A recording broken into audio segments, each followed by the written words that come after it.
Բարի լույս, սիրելի հեռուստադիտողներ, մենք շարունակում ենք մեր եթերային ընթացքը եւ հիմա արդեն հյուրասրահում ենք, սիրով ներկայացնենք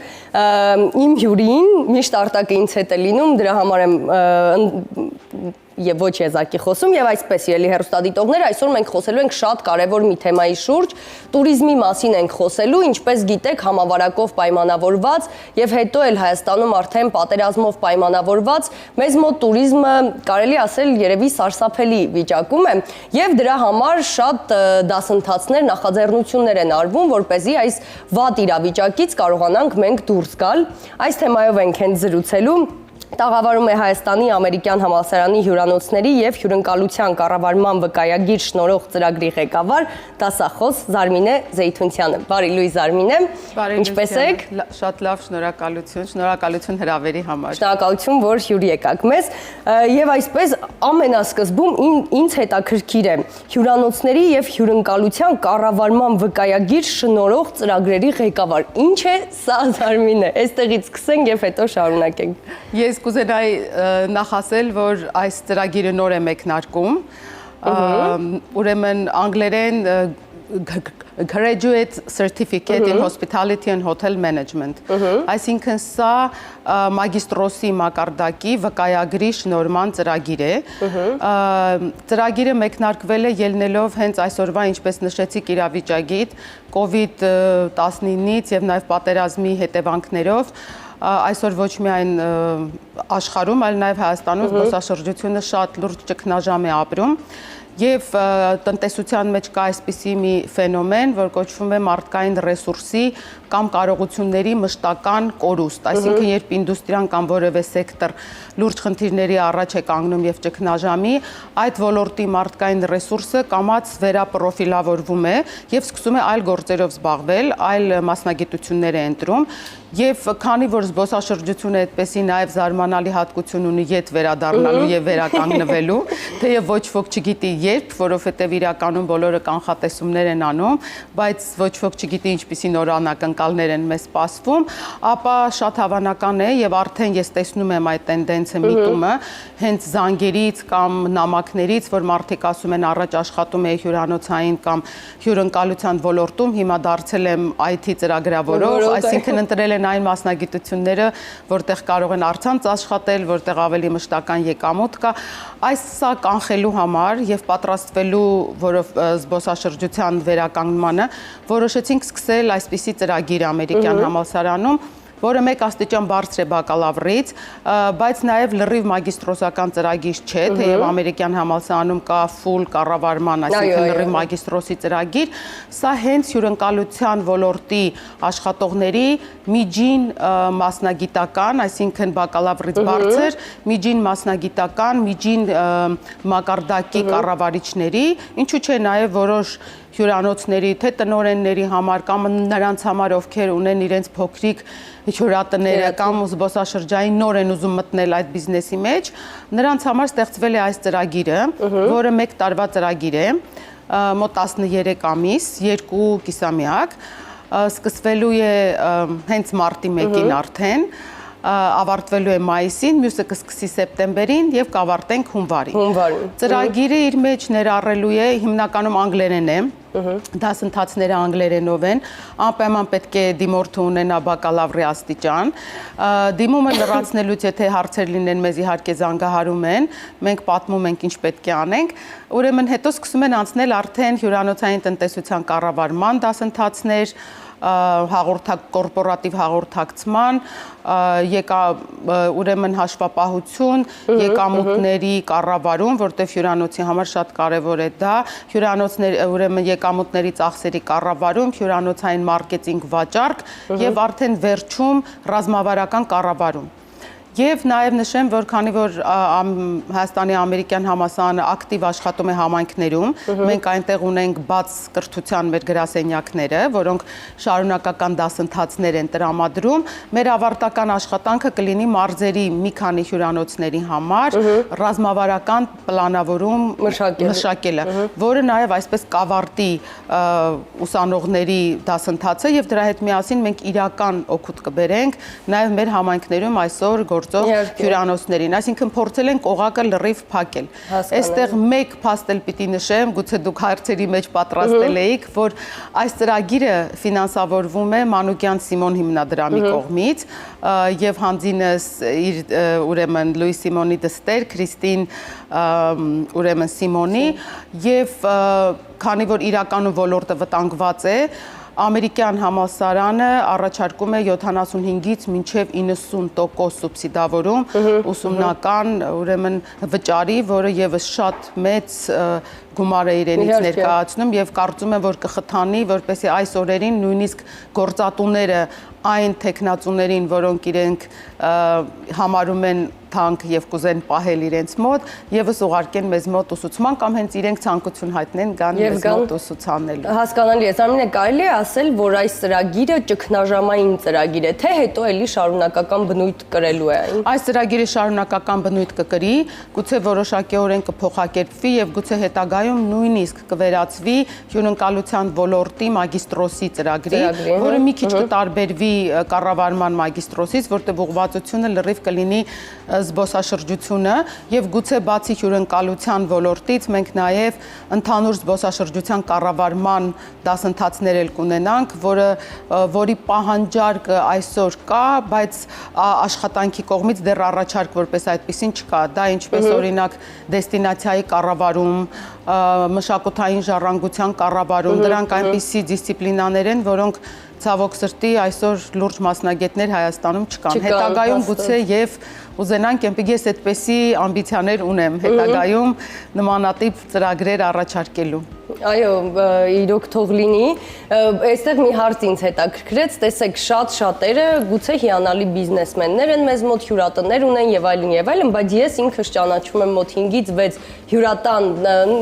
ղեկավարի կամ տնօրենի կամ սեփականատիրոջ, ովքեր չգիտեն անգլերեն։ Հիմա հաստատ շատերը ասում են, բա մենք անգլերեն չգիտենք, ոնց անենք, ինչ անենք։ Դա խնդիր է,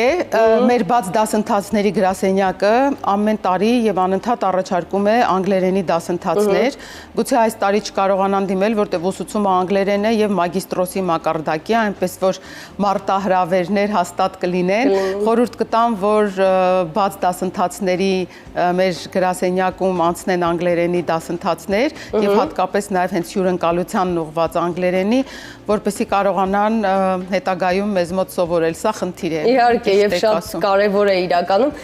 եւ եթե կարելի է խոսենք վճարի մասին, ինչքան էլ որ սուբսիդավորում է ամերիկյան համալսարանը եւ այլն, մոտավորապես ինչ արժեքի մասին է խոսքը։ Տեսեք, ամերիկյան համալսարանում կրեդիտներով է հաշվարկվում, ինչպիսին պետք է լինի դասընթացը։ Մենք ունենք 14 կրեդիտ այս դասընթացի ընթացքում։ Ամերիկյան համալսարանի հիմնական գինը on-line եթե տեսնեք, մեկ կրեդիտը 90,000 է, այսինքն եթե 14-ով ես բազմապատկում, 1,200,000 ինչ-որ քանի, դե հիմա դրա 75-ից 90%-ի զեղչ, այսինքն իրապես լուրջ զեղչեր են, նույնիսկ ոչ թե զեղչեր, այլ կարելի ասել դոնորի կողմից նվիրատվության եւ սուբսիդավորման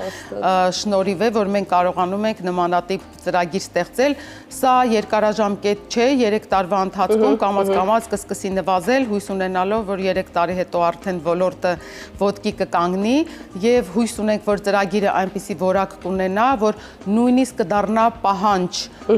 գործատուների կողմից, որ իրենց մոտ գոնե միջին մակարդակի կառավարչական աշխատանք ունենալու համար շրջանավարտը ուրեմն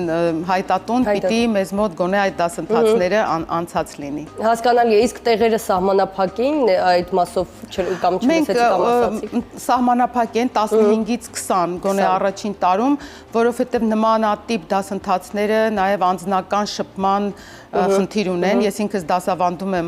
ամերիկյան համալսարանում, եթե խումբը 30 հոգուց ավել է, արդեն 2 տարբեր սեկցիայի ենք բաժանում, առցանց հիմա խնդիր չկա, դեռ առցանց ենք դասավանդելու առաջին կիսամյակը, բայց երբ արդեն առկա լսարանում ես դասավանդում, մենք սկզբունք ունենք, որ մեր ուսանողների հետ մենք խմբային աշխատանքներ ենք անում, հաճախ անում ենք նաև ուրեմն դասաժամերից հետո օֆիսային ժամեր, երբ ուսանողը կարող է դասախոսի հետ շփվել, հարցեր հարցերը լուծել, խումբը պիտի մի քիչ կամերային լինի, որպեսզի մենք կարողանանք ավելի արդյունավետ կրթական ծրագիրը իրականացնել։ Իսկ եթե խոսենք հենց այսօրվա ստեղծված իրավիճակի մասին, առհասարակ Հայաստանում ինչ վիճակում է տուրիզմը հենց այսօր այս վերջին ամիսներին։ Հայաստանը եւս ետ չի ընկնում համաշխարհային միտումներից, համաշխարհային զբոսաշրջության անկումը մոտ 75% է։ Նման թվեր գրանցվել են նաև Հայաստանում անցյալ տարի 75, որովհետև առաջի եռամսյակը դեռ COVID-ը մեզ չէր սպառնում, դրա համար 75%։ ՄԱԿ-ի համաշխարհային զբոսաշրջային կազմակերպությունը տարբեր կանխատեսումներ է անում, բայց այսօր ոչ ոք չի կարող հստակ կանխատեսում անել։ Կեսը ասում է կվերականգնվի 2022-ին, մի մասը լավատես է, որ 21-ի երկրորդ կեսին, իսկ ասում են, որ կվերականգնվի նախկին ուրեմն թվերին, որտեղ հիմա իջել են 90-ականների մակարդակ, ամբողջ աշխարհը։ Այո, 90-ականների մակարդակ 1 միլիարդով պակասել է զբոսաշրջիկների թիվը, չխոսենք նաև դրա տնտեսական հետևանքների, տնտեսական, սոցիալական եւ այլն, եւ չկան հստակ կանխատեսումներ այս պահին, այնպես որ եթե որևէ մեկը կարող է ասել, որ ինքը կանխատեսում է, դա ընդամենը ենթադրություններ կարող են լինել կամ լավ, այսպես ասած, օպտիմիստիկ, լավատեսական հույսեր։ Լավ, բայց չէ որ կան երկրներ, ովքեր նույնիսկ COVID-ի այն թեժ շրջանում եւ նույնիսկ հիմա նույն օրինակ Մալդիվները եւ այլն հասկանում են, որ դրանք կոնկրետ հանգստյան ավելի կետեր են, բայց ամեն դեպքում շարունակական բնույթ կրեց իրենց աշխատանքը։ Ինչու մենք չենք փորձում հարմարվել իրավիճակին եւ գոնե այդպես տակից դուրս գալ։ Նույն Դուբայը կամ այլ ներողություն։ Ես շփվում էի հյուրանոցներից մեկի տնօրենների հետ եւ պարզեցինք, որ իրենց հյուրանոցային ցանցի նույն Էմիրատների մասնաճյուղը այսօր գրանցում է զբոսաշրջության աճ, որովհետեւ կա նման ֆենոմեն, որ կոչվում է revenge travel, այսինքն վրեժխնդրային ճանապարհորդություն։ Մարդիկ այնքան են փակվել տանը, որ ստիպված որ այսօր արդեն միայնանում են եւ ուզում են ճանապարհորդել։ Սկսենք նրանից, որ նույն ավիաուղիները այսօր թռիչքների ուրեմն լուրջ խնդիր կա եւ երբ որ դու մրցակցության առաջ ես կանգնած ամբողջ աշխարհի հետ, թե մեր ենթակառուցվածքները, թե մեր ավիափոխադրումների մակարդակը այսօր թույլ չի տալիս, որ մենք մրցենք այն դեստինացիաների հետ, որտեղ շատ ավելի հեշտ է հասնելը, սկսենք այդտեղից։ Եվ երկրորդ ես անընդհատ նշում եմ, եւ յետպատերազմյան եւ կոവിഡ്յան ժամանակաշրջանում հատկապես ժամանակն էր եւ նաեւ ժամանակն է եւ ուշացել ենք մեր երկիրը նոր բովանդակությամբ աշխարհին ներկայացնելու։ Նորից պիտի խոսեմ խթանման, մարքեթինգի, հաղորդակցման մասին։ Ես անընդհատ այդ մասին խոսում եմ, շատ հաճախ խոսվում է նրա մասին, որ մենք ավելի լուրջ խնդիրներ ունենք։ Մենք շատ խնդիրներ ունենք զբոսաշրջության մեջ, բայց հատկապես այս օրերին յետպատերազմյան շատ դեպքեր կան համաշխարհային, դա կլինի Հարավսլավիայից հետո երկրների անջատումը եւ իրենք ինչպես կարողացան զբոսաշրջության այս մարտահրավերը հաղթահարել, թե Վրաստանը, թե Ուկրաինան, բոլորի մոտ աքսիոմի պես կարող եմ ասել, որ պատճառը գոնե մեկ տարվա ընթացքում հզոր ուրեմն մարքեթինգային արշավների, այո, արշավների եւ նոր բովանդակությամբ աշխարհին ներկայանալն է, որը մենք ցավոք սրտի դեռ թերանում ենք անելու ավելի կասեմ նրա պատճառով, որ դրա կարևորությունը կարծես երկրի մակարդակով չենք հասկանում։ Բայց ես իհարկե նաեւ հասանելիության խնդիրը կբացեի եւ նաեւ այն փաստը, որ այստեղ մի պահ կար, որ վարակվածների թվերը եւ հիվանդների թվերը այնքան մեծ էին, որ բոլոր դեսպանատների կայքեջերում Հայաստանը նշվում էր ոչ այն երկրներ կարմիր գծով, ոչ այն երկրների ցանկում, որտեղ պետք է այցելել։ Իհարկե, շատ ճիշտ եք ասում, բայց եկեք ընդունենք, որ տուրիզմի խնդիրը մեզ մոտ մինչև կոവിഡ്ն էր միշտ է եղել մեզ մոտ տուրիզմի խնդիրը։ Իհարկե, աճ եղել է, ես ինքս նկատել եմ, բայց մեծ հաշվով, եթե օրինակ չգիտեմ, Կատալոնիան իր բյուջեի մեծ մասը հենց տուրիզմով է լցնում։ Եվ ես այնտեղ մի քանի անգամ եղել եմ, իհարկե կան շատ պատմամշակութային հրաշալի վայրեր եւ այլն, բայց նրանք ստեղծում են նորը գրավելու համար, չգիտեմ, ստեղծում են փոքրիկ քաղաք, մինի քաղաքներ օրինակ Կատալոնիայի, ինչը մեզ մոտ էլ կարելի անել, նույն օրինակ Կոնդի ծրագիրը կամ չէ որ այդպիսի փոքրիկ բաները եւս զբոսաշրջությանը խթան են հանդիսանում, չէ՞։ Ըստ ձեզ, որը պետք է լինի մեր թիվ 1 բովանդակային մասը, որով մենք պետք է գրավենք տուրիստներին։ Դուք շատ երկար քննարկման հարց եք տալիս, սկսեմ նրանից, որ այսօր կովիդը եւ պատերազմը ցույց տվեցին, որ այդքան էլ դրական բան չէ, եթե քո հնայի մեծ մասը զբոսաշրջությունից է կախված։ Եթե մեր հնայի մոտ 13-14%-ն էր կազմում զբոսաշրջությունը, այսինքն եթե հաշվարկենք, որ մեկ զբոսաշրջիկը $800 է ծախսում Հայաստանում, 800-ից 1000, ապա կարող ենք ասել հնայի ներդրումը 1.5-ից մոտ 1.8-2 միլիարդի չափ է։ Մենք այսօր այդ գումարը կարող ենք ասել այդ եկամուտը արդեն կորցրել ենք։ Սա համար 1, երկրորդը կա այսպեսի ուրեմն հասկացություն զբոսաշրջության մեջ էկո համակարգի խախտում։ Այսօր Բարսելոնան արգելում է եւ ցույցեր է անում, դեմարկետինգ է անում, over tourism ասած գաղափարը եւ իրենց բնակիչները ուրեմն ընդվզում են եւ ցույցեր են անում, որպեսզի այսքան զբոսաշրջիկ չգա։ Շատ հաճախ մենք պետք է շատ ուշադիր հաշվարկենք, թե մեր 28000 քառակուսի կիլոմետրը եւ 3 միլիոն բնակչությունը մաքսիմում քանի միլիոն զբոսաշրջիկ կարող է ընդունել միաժամանակ կամ տարվա ընթացքում, որպեսզի թե սոցիալական, թե տնտեսական, թե շրջակա միջավայրի վատ ազդեցությունները, բացասական ազդեցություններ չլինեն։ Այնպես որ խոսել նրա մասին ես ավելի կողմ եմ կայուն, բայց դանդաղ զարգացման, քան թե միանգամից զարգացմանը, որովհետև թե ենթակառուցվածքների առումով եւ թե մեր համայնքների պատրաստվածության առումով մենք այսօր ուրեմն այս դանդաղ եւ ասեմ ձեզ, որ մեր աճը դանդաղ չէ։ Միջազգային աճը եղել է 3.3% միջին, զարգացող եւ նոր դեստինացիաներին 4.4, Հայաստանը 17 թվականից գրանցել է 18.5% աճ, 18 թվին 10% աճ, իսկ 19 թվին 14% աճ։ Այսինքն մենք այդ առումով համարվում ենք աշխարհի ամենաարագ զարգացող զբոսաշրջային դեստինացիաների շարքում։ Մեդալի մյուս կողմը բացեցիք, որի մասին ես օրինակ ոչ լսել էի, ոչ մտածել էի։ Բացի դրանից կա այսպեսի բան, մենք ինքներս հոգնել ենք մեր պատմությունից, մեր ժառանգությունից, մենք ուզում ենք նոր բաներ ստեղծել, բայց եկեք այսպեսի մի թիվ էլ ասեմ ձեզ, աշխարհում կա 330 միլիոն կրոնական զբոսաշրջիկ։ Քանիսին ենք մենք կարողացել գրավել Հայաստան ոչ թե ուղղակի որպես պատմամշակութային, այլ հենց նպատակադրված կրոնական կամ ուխտագնացություն։ Հիմա տեսեք, մենք ունենք այն ասում են ամենաներքևում կախված պտուղը, սա էլ ես միշտ ասում եմ, մենք պիտի կապիտալիզացնենք այն ինչ որ մենք ունենք,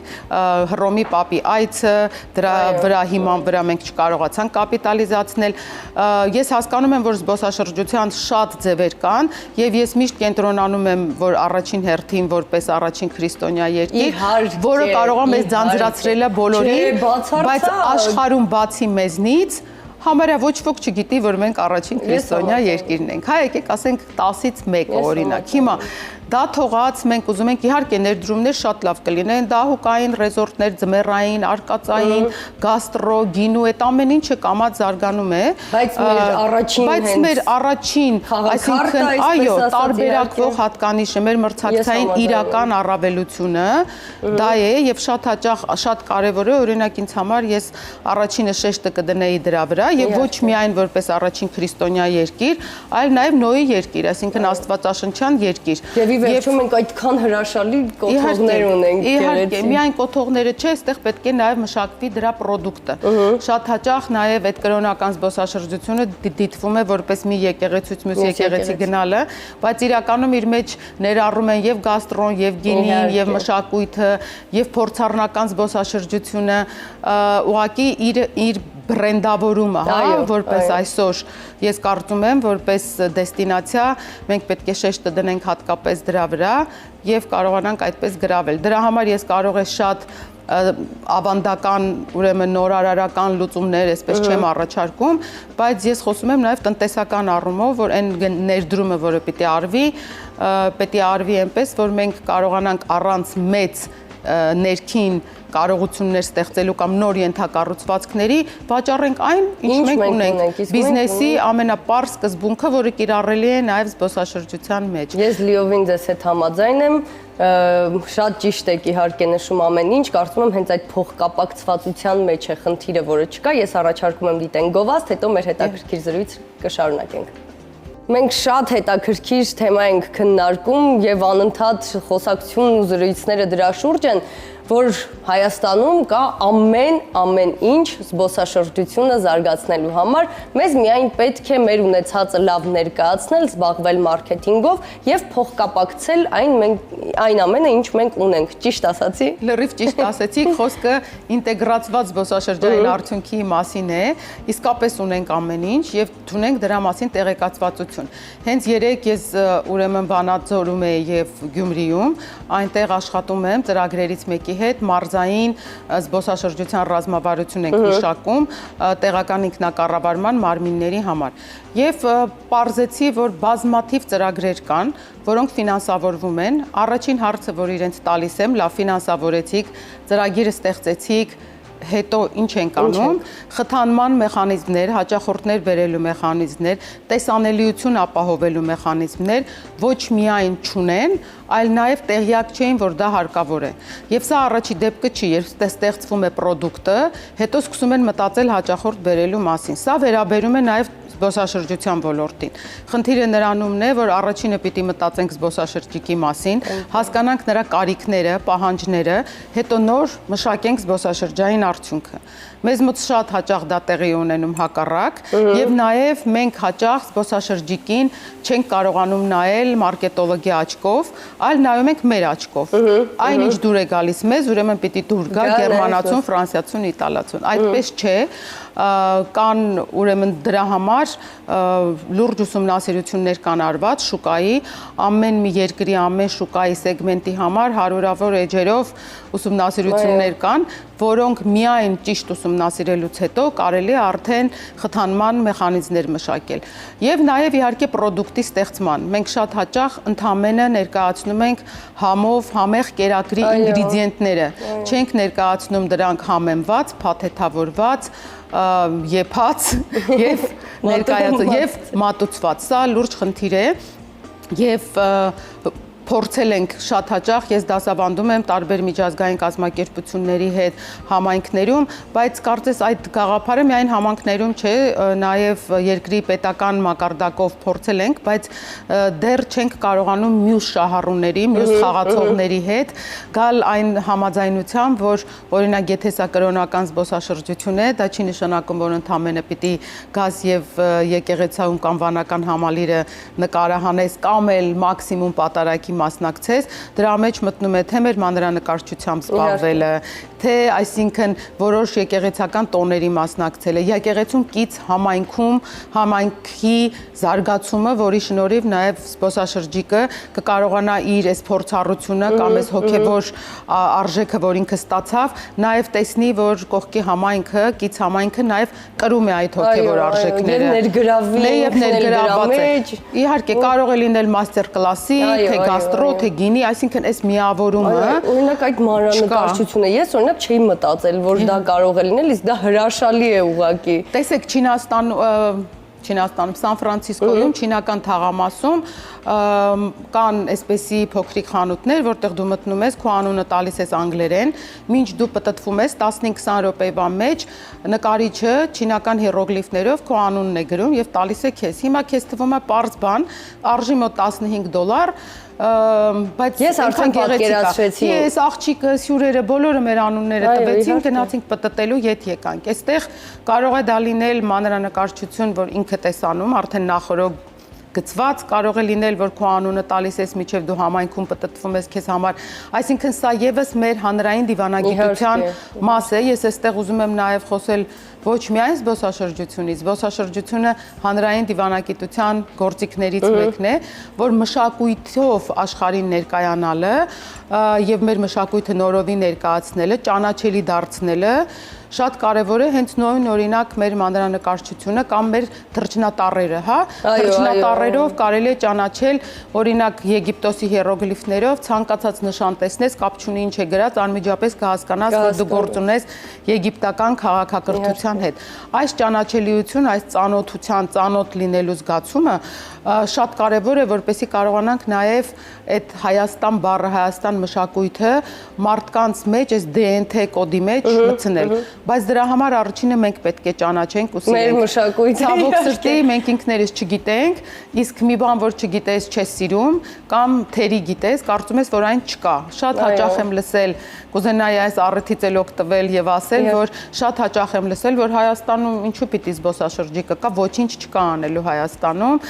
Ես շատ կուզեի, որ շատ խոսվեր այդ մասին եւ այստեղ գային տուրօպերատորները եւ տուրգիդերը, որոնք իրենք կվկայեն, թե ինչպիսի հուզմունքով, սիրով, ինչպիսի կարոտով, նոստալգիայով են այստեղից գնում արտասահմանից եկած զբոսաշրջիկները, որովհետև այն ինչ մենք ունենք, մենք չենք գնահատում։ Ես համամիտ եմ ձեզ հետ եւ այստեղից էլ մեկ ուրիշ թեմա իմ մտքում բացվեց,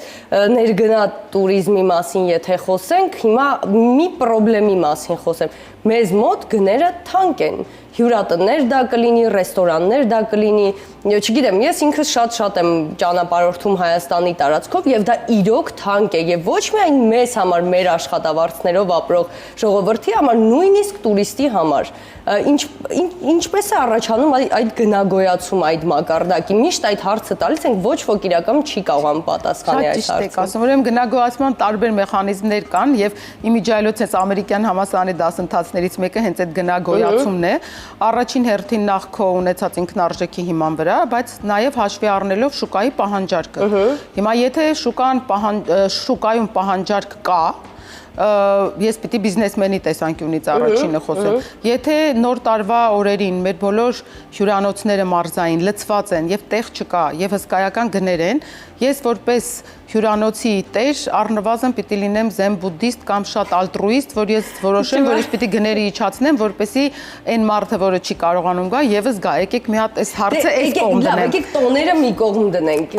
Բայց համամիտ եմ իհարկե, բայց հələ տոները մի կողմ դնենք։ Տոն մնացած տոներից դուրս այդ խնդիրը կա, որ իրենք նախընտրում են լինել կիսադատարկ, քան թե գները իջեցնել։ Նույնիսկ հյուրանոցներ կա, որ ես տեսել եմ եւ զարմացել եմ, գնացուցակը տպված է։ Ուրեմն աշխարհում նման բան չկա։ Գները անընդհատ տատանվում են, դրա համար այս առարկաներից մեկը հետ գնամ, կոչվում է revenue management, երբ որ հյուրանոցի տնօրենը, ղեկավարը, գործառնական տնօրենը